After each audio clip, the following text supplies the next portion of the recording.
Bienvenidos a mi canal, en donde hablaremos de temas tan importantes que van desde el daño que el socialismo y el comunismo han hecho al mundo, hasta los sesgos que nos dominan y cómo todo esto está interconectado. Si les gusta este contenido y quieren recibir más, no olviden suscribirse al canal y darle a la campanita. Hoy quiero hablar sobre el salario, específicamente el salario colombiano. Pero esta estructura es muy similar en muchos países, así que aplicaría para muchos lados. Pero ¿por qué quiero hablar de esto? Bueno, es sencillo. Últimamente estoy hablando con personas de aquí de Colombia y me he dado cuenta que muy pocas realmente conocen cómo está constituido su salario. Cuánto de este salario te quita el gobierno a la fuerza y cuánto debe pagar el empleador por un empleado. Quiero dejar claro y tratar de quitar esa idea de que el empresario es el enemigo y que el Estado es el salvador, cuando en realidad es lo contrario. El empresario es el que genera trabajo, es el que arriesga su capital invirtiendo en un negocio y es el Estado el que le quita el dinero a la fuerza a ese empresario y a su vez a los trabajadores. También aprovecho esto porque he visto que muchas personas están muy confundidas o no entienden las políticas que el guerrillero comunista Gustavo Petro quiere implementar. Una de ellas va ligada hacia el ataque a los empresarios, el típico discurso de que el rico es el malo y por culpa del rico el pobre no tiene. Típico discurso de izquierda que no aguanta ningún análisis profundo. Vamos a comenzar observando cómo está constituido el salario mínimo de Colombia. Vamos a ver cuánto dinero debe pagar un empresario por el salario de una persona y cuánto además le quitan al trabajador. La intención es que las personas dejen de repetir lo que dicen muchos políticos de izquierda y que comiencen a darse cuenta que la solución no está en el Estado, sino en la inversión privada.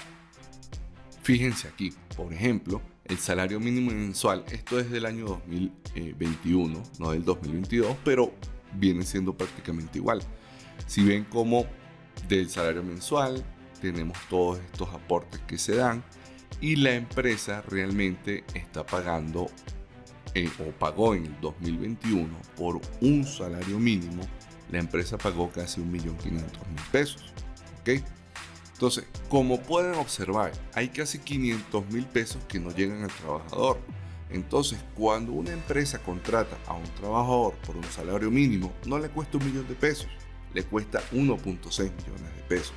Todo porque el Estado exige la retención de muchos impuestos que luego son mal usados. Vamos a ver el caso de un salario un poco mayor. Digamos una persona que gane 3 millones de pesos. ¿Cuánto le cuesta realmente a una empresa este tipo de empleado? Entonces, como podemos observar, un empleado que gane 3 millones de pesos le cuesta a la empresa 4.2 millones de pesos. ¿Qué quiero resaltar aquí?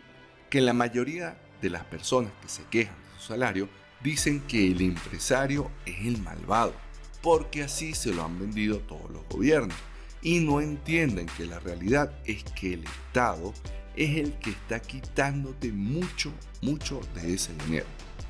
Y eso sin descontar lo que le quitan directamente al trabajador, porque el que gana 3 millones ahora debe realizar pagos obligatorios y eso hace que su salario neto sea aún más bajo.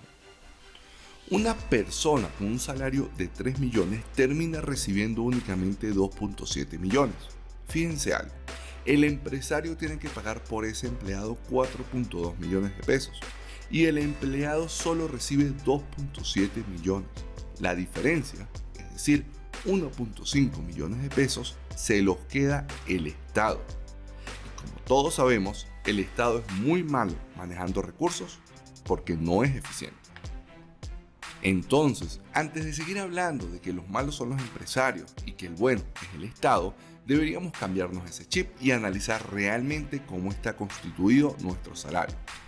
Sería muy bueno que en los recibos de todos los salarios se mostrara desde el coste real de un empleado para una empresa hasta el monto recibido por el empleado. De esta manera creo que muchas personas entenderían cómo el Estado nos está robando y está haciendo que los salarios recibidos sean menores de lo que deberían ser. Y mucho cuidado con políticos de izquierda, como por ejemplo, el guerrillero comunista Gustavo Petro, que lo que buscan es aumentar los impuestos a las empresas, ya que eso únicamente lo que va a lograr es que el salario final que tú recibas como trabajador sea menor. Debemos cambiar la mentalidad y entender que un país progresa cuando existe un libre mercado, cuando no se ahoga el sector privado, cuando el Estado es reducido y solo está para vigilar, no para hacer otra cosa. Recuerden, los estados, y menos los de izquierda, no generan riqueza, no son productivos. Ellos solo les quitan a aquellos que sí generan la riqueza, es decir, a los empresarios y a los trabajadores.